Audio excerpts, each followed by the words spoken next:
Welcome to the Core Connection. I'm Mira Rubin here with you on Enlightened World Network, and that's Maggie. And today's topic, oh boy, I already forgot. Give me a second. What is today's topic?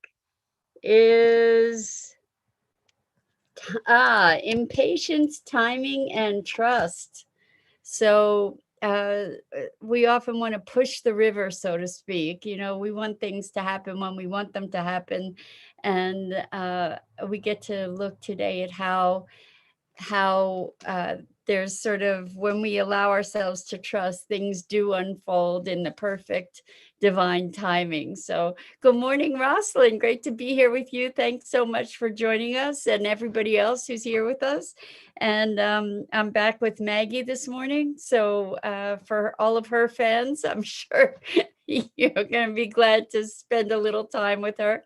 And before we get started, let's just take a minute or two to get present. So let's take a deep breath in through your nose and hold it.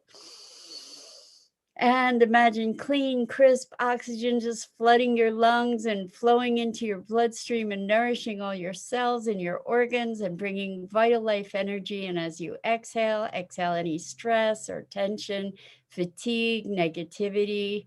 And let's take another deep breath in through your nose and hold it.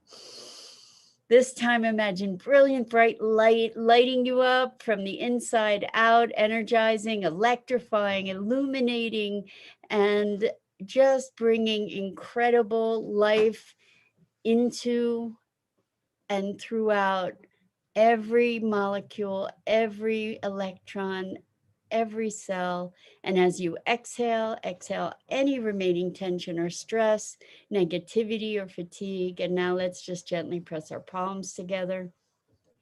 Very softly rub your fingers against your palms. Just feel how delicious that sensation is.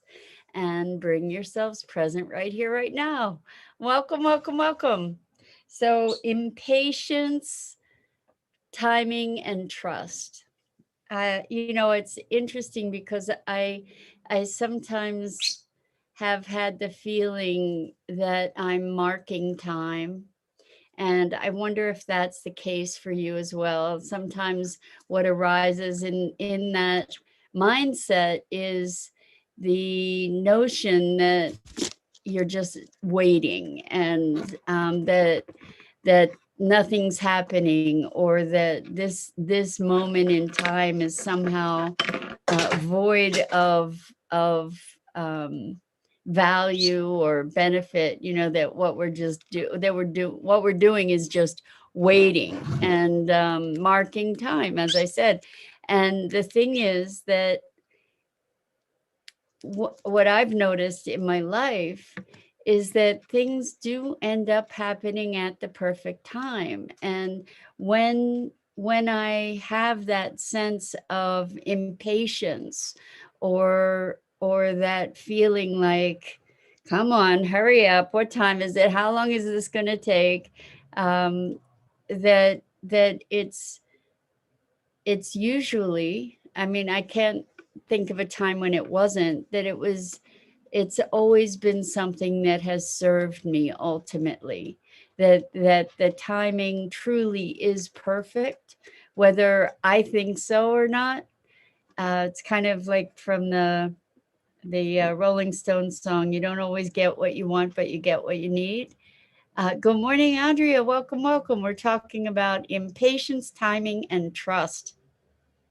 So I think the combination of those words is to recognize that when we move from impatience to sort of trusting the process, to allowing things to unfold, to looking for the blessing in the moment, even if we feel like things aren't happening according to the schedule that we would like them to happen, um, then then we discover over time that things unfolded in the perfect way.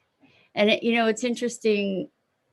I've had situations where, for instance, I was kind of rushing or, on a schedule to keep an appointment, and then something will happen that kind of derails me for the moment, or makes me take a few more minutes to do something that I hadn't anticipated, or requires extra time. I've learned over time not to get all upset about that, but to allow it to just flow, because it turns out it works out.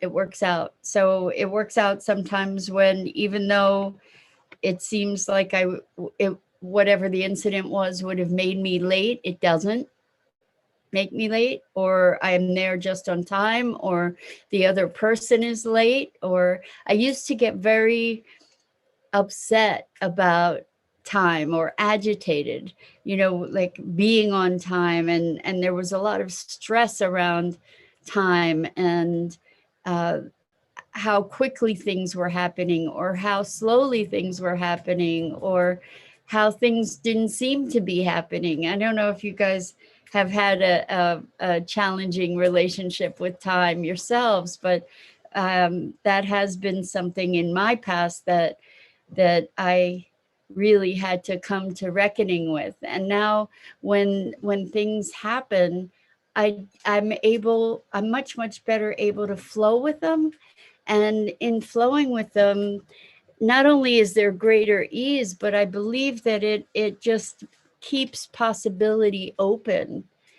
And so what we're talking about, in a way, is flow, and allowing ourselves to experience flow by releasing the resistance we might have around our expectations and our determination to have things be a certain way, or our need to control things in a certain way. So I'm wondering what kinds of experiences you've had with time, and also warping time.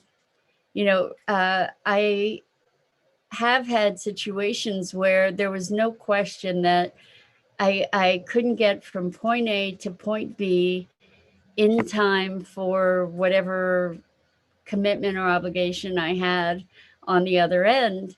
And somehow I managed to not only be on time, but to be able to be on time and have time while in the course of getting myself settled for whatever it was I was whatever appointment it was that I had. So it's really, really interesting to have these experiences of time warping, where somehow you transcend the traditional boundaries of space and time, moving through space over time to get somewhere.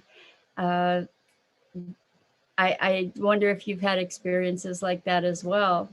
But the thing is that especially when we can move into that place of trust and relaxation and ease, when it comes to the unfolding of things, it allows room for more magic. And it allows certainly a greater sense of ease and peace, which is not to be minimized by any stretch of the imagination. Good morning, Tammy. Welcome, welcome. So we're talking about impatience, timing, and trust, and things kind of unfolding in their perfect timing, whether we like it or not. And finding additional ways to relieve ourselves of the resistance and the stress of our fight against time. I think culturally we have a lot of ideas about time passing, and the preciousness of time, and time is running out, and that that sense of time running out really can create such incredible stress and tension and pressure. And on one side, we can see where, we have a limited amount of time here on the planet, each of us in our physical manifestation. And yet, in another sense, time is unbounded and we have all the time in the world. And um, I think that there is a subjective experience of time. I remember when I was in high school, there were some days that took a year to go by, a year at least. It was just like a day that would never end. And it's not that I recall what occurred during those very, very long days, but I remember them in that it felt torturous to me to be enduring this uh, whatever the circumstance was that I was going through. And yet there are other times when we say time flies, right? And what happens in those cases? What is different in the days where it seems like a day takes forever versus a day that seems to just fly by? Um, I don't know about you, but it seems for me sometimes, days can be lengthy, but then I look back and don't know where a week went or where a year went. And it's such an interesting phenomena, I think, to recognize our relationship with time and how we how we try to impose our will on it in a way, by saying, oh, I want this to happen more quickly, or I wish things would just slow down. It's our perception, isn't it? And it's also our resistance. And so I find it fascinating to play with these juxtapositions of awareness and experience. Welcome, welcome, Elaine. Great to have you here. So we're talking about impatience when we want things to happen more quickly. Um, it's interesting, for instance, I remember, and I've seen this happen with people who are wanting a relationship, yearning for a relationship, for instance, and when am I going to finally meet someone, and the impatience around that, and rather than allowing for the timing, maybe there's certain growth steps that get to be taken before that relationship shows up, for example. um, I'm just thinking of all different examples, waiting for something to get here. And when we're busy waiting for something to get here, we're not being present to what is here. And so we might be missing some wonderful, wonderful opportunities that are available to us right here, right now, that that are obscured by our focus at some anticipated future. So give me some feedback here. What do you think? What is your relationship with time? Do you have an impatience around it? Do you have a joyful anticipation? Thank you, Rosalind. So Rosalind says, I'm holding off some construction on my house. Contractors are busy and hoping the rising cost of lumber goes down. While I've been waiting, the project has changed 3 times in my mind. So there you go. Isn't that perfect? to recognize that things are going to unfold in the perfect time, and your whole concept of what that transformation, what the project is going to look like, has transformed for you as a blessing from that time that maybe you might have had an impatience about. And Elaine says, I don't live in that place of time any longer, but I do remember working through that beautiful illusion of time. Good afternoon, Pat. Welcome, welcome. So Elaine, that's, yes, it's really interesting. Like what I was saying earlier is we do have all the time in the world, because time is relative. It's a relative and a subjective experience, and there is a place of living beyond the as you say, the beautiful illusion of time. Uh, and I think it's interesting. I wonder, Elaine, for you especially, having moved into a different space or relationship with this illusion of time, if your illusion of space has also shifted, and moving through space over time, those wonderful illusions playing together. So I'm curious to know what that experience is for you. Um, Elaine says, yes, yes. So there's a shift in moving through space as well, because space and time are interrelated illusions for sure. Um, anyway, it's interesting to me to, I think it was some years ago that I started taking on the mantra of my timing is perfect, everything in its perfect time.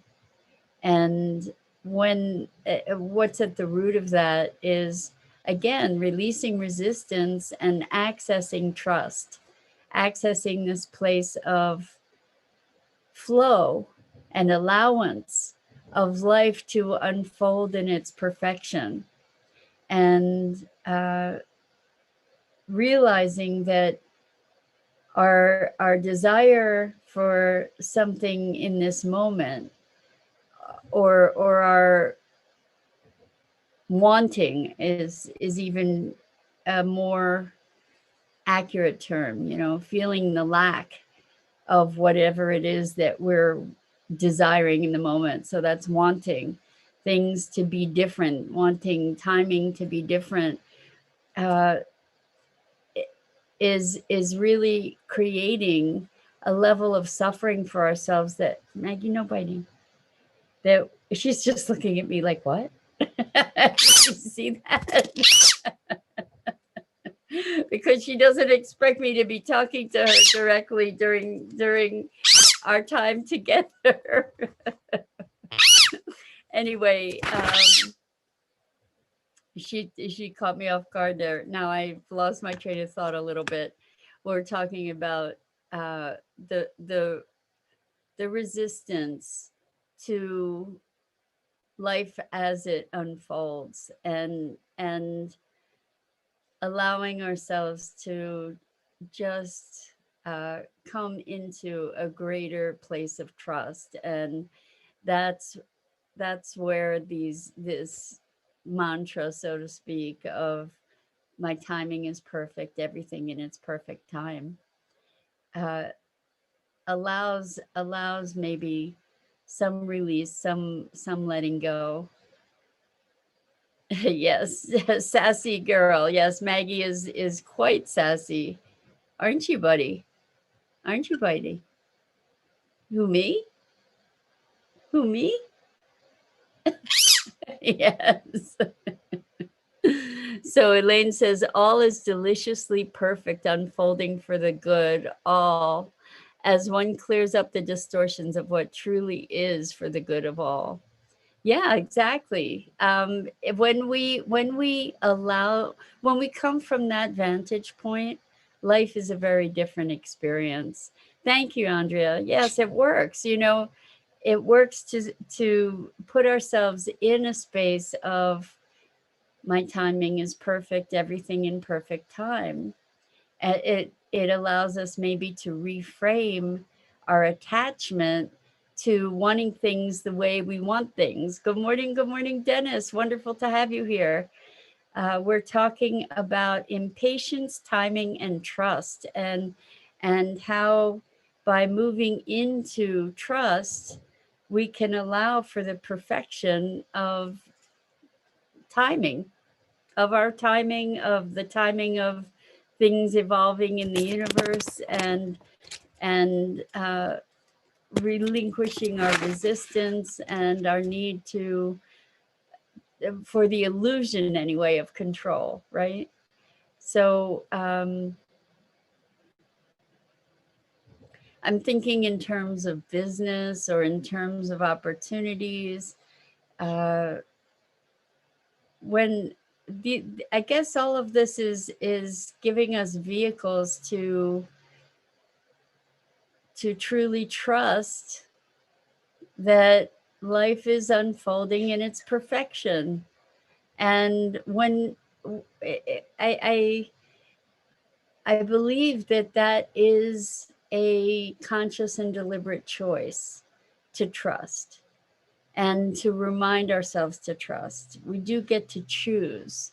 And there's also the visceral experience of trust, which is a little bit different. Hopefully, at some point, the choice to trust evolves into that peacefulness, to truly trust, to truly choose will allow us to experience a greater peacefulness and allowing. So Elaine says, as you said, truly trusting the formless you, truly trusting the formless you to unfold before you with ease and grace. Poetry, Elaine. Thank you. Yes, indeed, to allow the formless you, the you that is the life force that animates the human manifestation, and to allow that formless you its expression through you by releasing our resistance and our impatience and our control or illusion of control. So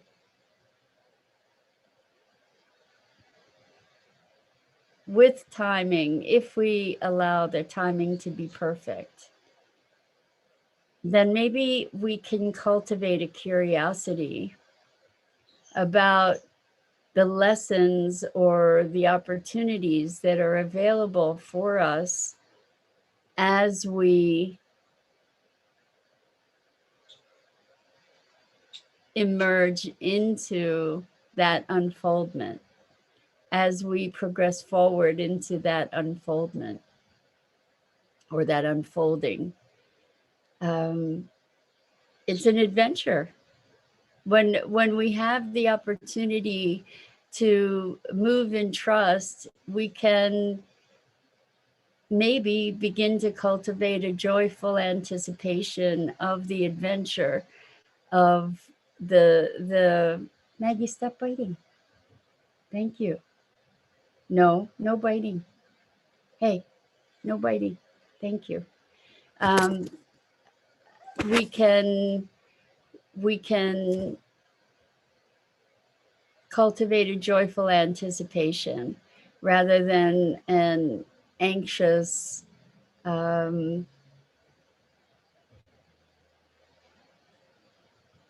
frustration. So Elaine says, yes, demanding that life has to look a certain way for me to be happy. When I let go of that, life gets really fun. Exactly.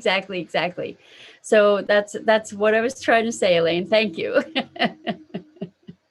So life can be really fun when we look at it as an unfolding adventure without having to impose our own expectations on it.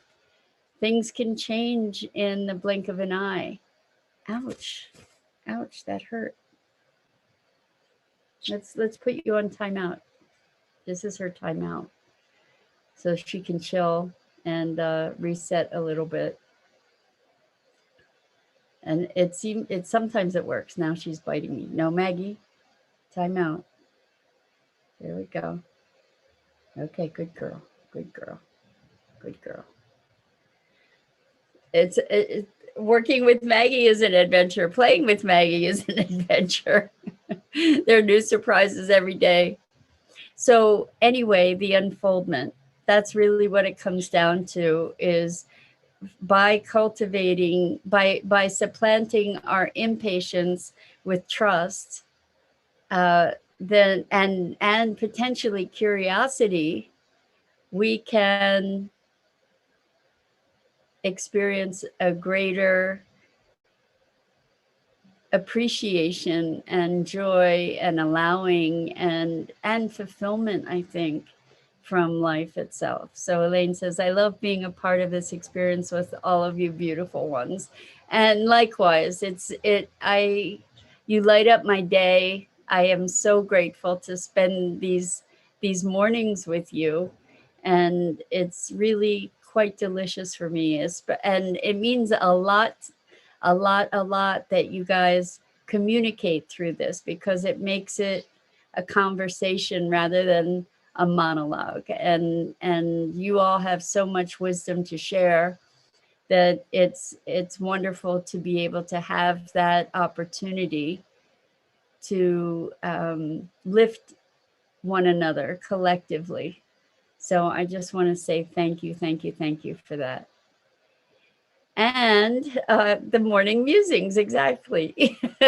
You're exactly right, Rosalind. So I'm going to wrap it up for today. I'm Mira Rubin. This is the Core Connection. And if you're new here, this is Maggie. And she steals the show every day that that she's on. And we go live each weekday morning at 9 a.m. Eastern on the Enlightened World Network Facebook page. Thank you for joining us. And please check out the other wonderful programming on Enlightened World Network. So much love to you and so much appreciation. Hoping to see you again.